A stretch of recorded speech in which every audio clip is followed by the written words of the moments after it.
छोटी सी मिसाल ले लें। मेरा नाम है मोहम्मद अली भट्ट और आप देख रहे हैं मेरे यूट्यूब चैनल द कम्युनिटी। बिस्मिल्लाहिर्रहमानिर्रहीम। अस्सलाम वालेकुम। मेरा नाम है मोहम्मद अली भट्ट और आप देख रहे हैं मेरा यूट्यूब चैनल द कम्युनिकेटर 24.7। आज मेरी नज़र से एक वीडियो गुजरी। उस वीडियो में वो टिकटॉक की वीडियो थी जिसमें कुछ चेहरा तो नज़र नहीं आ रहा था, मुझे ऑडियो थी सिर्फ। तो वो ऑडियो मैं पहले आपको सुनाना चाहूँगा, उसके बाद फिर बात करते हैं। नी भैनों कानून निकल आया जे भरावां कोलों जायदाद च हिस्से लवो, उन्हां जेड़े सप बन के बह रहे ने उन्हां नूं जाके परचे कराओ, उन्हां दे खिलाफ बोलो। भरा जेड़े ने ना ਜਦੋਂ ਸਾਨੂੰ ਵਿਆਹ ਕੇ ਰੁਖਸਤ ਕਰਦੇ ਨੇ ਨਾ ਤੇ ਆਪਣੀਆਂ ਸਾਰੀਆਂ ਜਵਾਨੀ ਦੀਆਂ ਕਮਾਈਆਂ ਜਿਹੜੀਆਂ ਸਾਡੇ ਨਾਲ ਰੁਖਸਤ ਕਰਦੇ ਆ। ਸਿਰਫ ਇੱਕ ਟੱਪਾ ਜਿਹੜੀ ਜ਼ਮੀਨ ਉਹਨਾਂ ਨੂੰ ਮਿਲੀ ਹੁੰਦੀ ਹੈ ਨਾ ਉਹਦੇ ਤੇ ਵੀ ਤੁਸੀਂ ਨਜ਼ਰ ਟਿਕਾ ਕੇ ਬਹਿ ਗਈਆਂ ਜੇ। ਬਸ ਕਰੋ, ਇਸੇ ਕਰਕੇ ਤੇ ਬੱਚੇ ਬਦਨਾਮ ਕਰਦੇ ਨੇ ਪੁੱਤੀਆਂ ਨੂੰ। ਡਾਕੇ ਮਾਰਨੇ ਜੇ ਜਾ ਕੇ ਭਰਾਵਾਂ ਦੇ ਹੱਕ ਤੇ ਕੀ ਹੋ ਗਿਆ ਜੇ? ਜਿਹੜੇ ਅੱਗੇ ਬੰਦੇ ਮਿਲਦੇ ਜੇ ਉਹਨਾਂ ਕੋਲ ਹਿੱਸੇ ਕੋਈ ਨਹੀਂ ਹੁੰਦੇ। जी, आपने ऑडियो सुनी होगी और ऑडियो सुनने के बाद आपको लगा होगा कि मेरा टॉपिक भी यही है और मैं यही बात करने वाला हूँ भी। मुझे मसला किस चीज़ से है, देखें आपका कल्चर क्या है और आपका मज़हब क्या कहता है। इन दो बातों में ज़मीन आसमान का फ़र्क है। स्पेशली इस मामले में यही औरत जब इसकी अपनी बहू जो सी है वो जहेज़ कम लाती है तो ताने मार मार के उसे मार देती है, लेकिन जो जायज़ काम है उसे करते हुए तकलीफ़ है, उसे करते हुए मसले हैं। मुझे इस चीज़ से मसला है कि अगर ये तरीक़ा इस तरीके से कि अगर जायदाद को बांटा जाए, तकसीम किया जाए, ख़ानदान टूटते होते, तो इस निज़ाम को बनाने वाला मेरा रब, उसने ये चीज़ नहीं कंसीडर की थी, या आप अल्लाह के बनाए हुए कानून को जो उनसा है वो चैलेंज करना चाहते हो?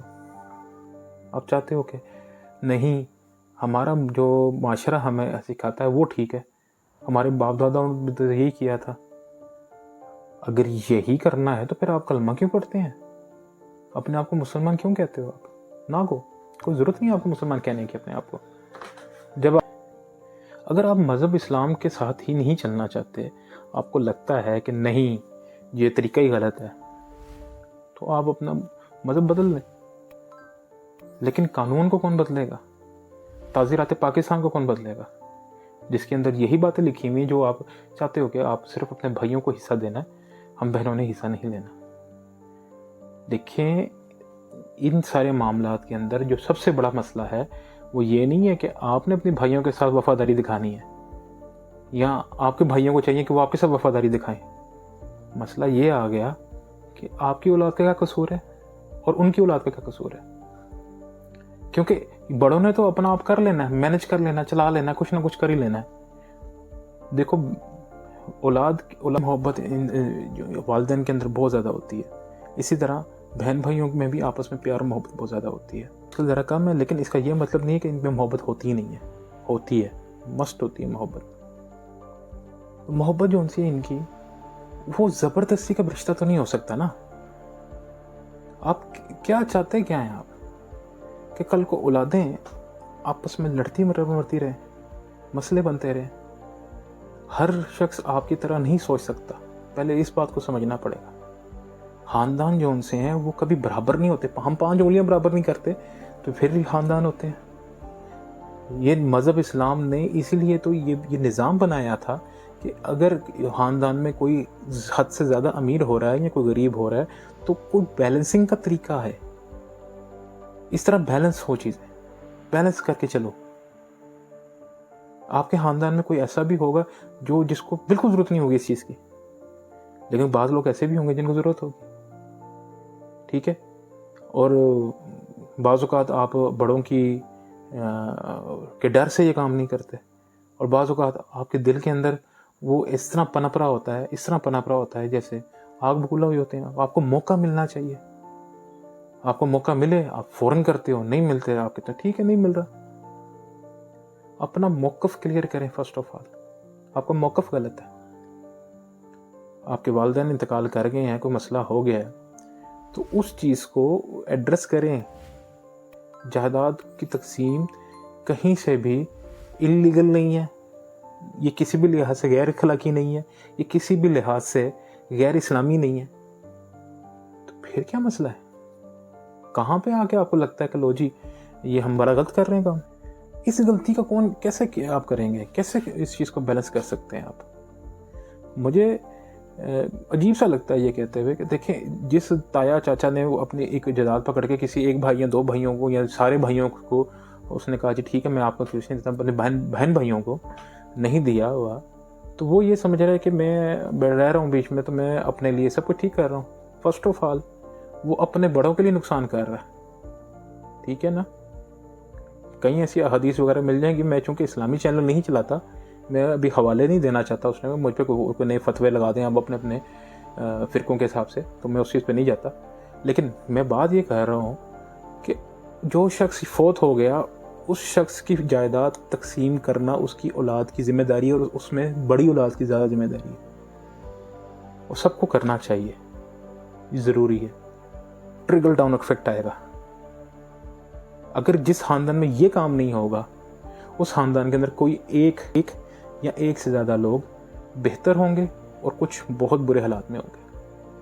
ये कभी नहीं हो सकता कि ये एक ही मैपिंग के अंदर आ जाएं कि जी जायदाद तकसीम तो नहीं हुई थी लेकिन फ़र्क कोई नहीं पड़ा।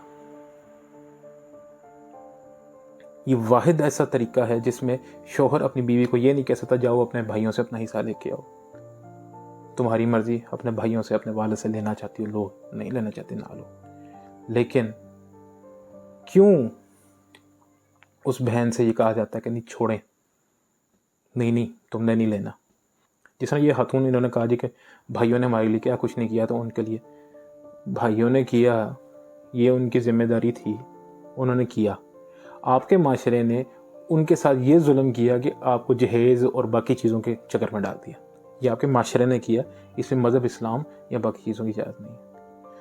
आप पहला स्टेप ये उठाएं कि अपने बेटों के मामले में ये काम ना करें।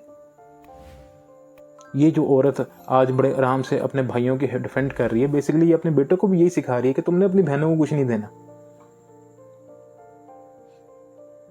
कल को खुदा ना हादसा इसकी अपनी कोई बेटी किसी मुश्किल हालात में होती है तो वो क्या कोसेगी नहीं अपनी माँ को कि मेरी माँ ने तो मुझे ये कहा था यही करना है, जो मर्जी हो जाए, जबकि मेरा हक है। और मैं उन आदमियों से भी कुछ कहना चाहता हूँ जो अपनी बीवियों को ये समझाते हैं कि तुमने अपने भाइयों से कुछ नहीं लेना, कि मुझे अच्छा नहीं लगता। भाई आपका हक ही कोई नहीं है उस पर, अच्छा या बुरा होना ये वाली क्या बात है, ठीक है ना। ये फैसला उस औरत का और उसके भाइयों का आपस में म्यूचुअल होना चाहिए। लेकिन to be a victim of this system, मैं भी इस सिस्टम का एक विक्टिम हूँ, शिकार हूँ। मुझे बहुत बुरा लगता है जब वो ये बात करता है, मैं दुख होता है, दिल के अंदर से दुख होता है कि आप सो कॉल्ड रिश्तेदारियाँ बचाने की कोशिश कर रहे होते हैं जो कि जिनका काम है वैसे ही सरवाइव करना। क्या मतलब है इसका? एक तो एक ये मसला बन गया कि ये लफ्ज़ साला और मामू इनको बदनाम बड़ा कर दिया गया। पहला मसला भी समझा जाए, साला लफ्ज़ निकला है सलार से। सलार कहते हैं एक जंगजू इंसान, लीडर को, फाइटर को, डिफेंडर को। सलार का मतलब, सलार से निकला है साला, जो शख्स अपनी बहन और अपने बहनोई को डिफेंड करता है पूरी दुनिया के सामने।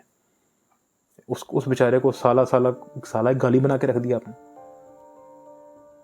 इसी तरह मामू है, इतना प्यारा लफ्ज़ है, इतना प्यारा मतलब है, इतना प्यारा रिश्ता है। नो डाउट मैंने अपने रिश्तेदारों में, अगर मैं अपनी ज़ाती बात करूं तो मैंने बहुत प्यार हासिल किया इनसे, अपने मामू से लेवल में। और मैं ये भी जानता हूं कि वो करते रहेंगे।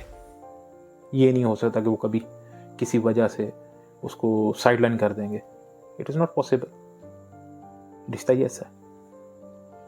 تو بلڈ ریلیشن میں جب آپ کو آپ کے بہن بھائیوں میں کسی کو سوئی چبھ جائے آپ کا دل رو پڑتا ہے, پاگلوں کی طرح بھاگتے ہوئے جاتے ہو. تو کیوں ہی ان مسئلوں کو حل کر لیتے؟ ان مسئلوں کو حل کیجئے تاکہ کل کو یہ مسئلے خراب نہ ہوں. ہاں کچھ چیزیں ہیں جس طرح آپ نے لے کے پالی ہوئی تھی لڑکی یا لڑکا پالا ہوا تھا, اس کو آپ نے جائیداد میں حصہ نہیں دینا, آپ کا یہی معاشرہ اس کو دیتا ہے, یہی معاشرہ دیتا ہے آپ کا. آپ نے نہیں دینا, آپ کی مرضی ہے, نہ دیں. ٹھیک ہے نا.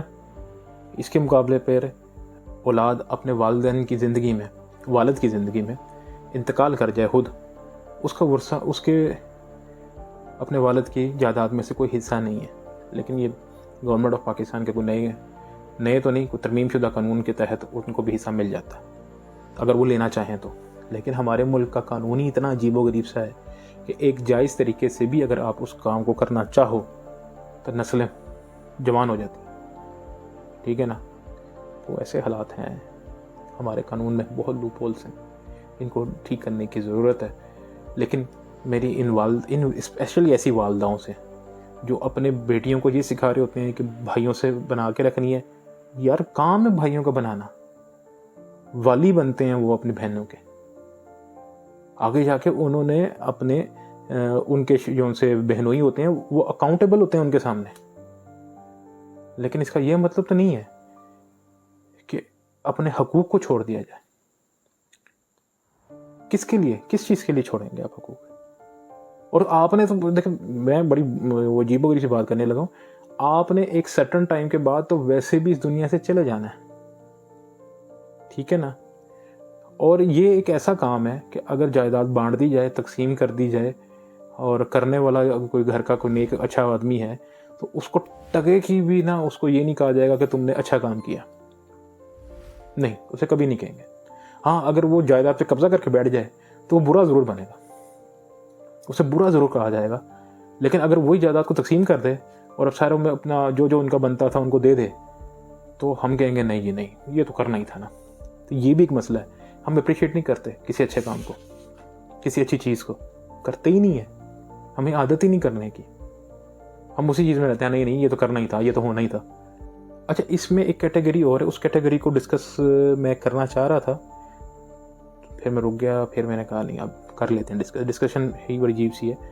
کچھ حضرات ایسے ہوتے ہیں جو کہتے ہیں کہ سر میں نے یہ جائیداد تو اپنے پاس رکھ لی ہے, میں فقتاً میں اپنے جو سے بہن بھائی ہیں نا ان کو تھوڑا کر کے تھوڑا ٹائم کے بعد میں کلیئر کر دوں گا. تو ان بھائی سے میری ایک مثال میری سمجھ لیں آپ کہ تم بھوکے ہو, تمہارے حصے کی روٹی میرے ہاتھ میں ہے, لیکن میں تمہیں دوں گا نہیں, میں تب دوں گا جب میرے پاس زیادہ ہوگی. سمجھ آئیے آپ کو مثال کی؟ اس مثال کا مطلب سمجھیں آپ. اور ایسی مینٹالٹی رکھنے والے بھائیوں کو ایک دفعہ یہ سمجھا دیں کہ جس دن اس بھائی نے اپنے دوسرے بہن بھائیوں کو جو حصہ دینا ہے وہ اس دن کے ریٹ کے حساب سے دینا ہے. وہ اس حساب سے نہیں دینا کہ جی مجھے 10 سال پہلے وہ جی فادر جب فوت ہوئے تھے یہ ریٹ تھا, اس ریٹ کے حساب سے میں آپ کو یہ پیسے دے رہا ہوں. نہیں ہوگا بھائی, نہیں ہوگا.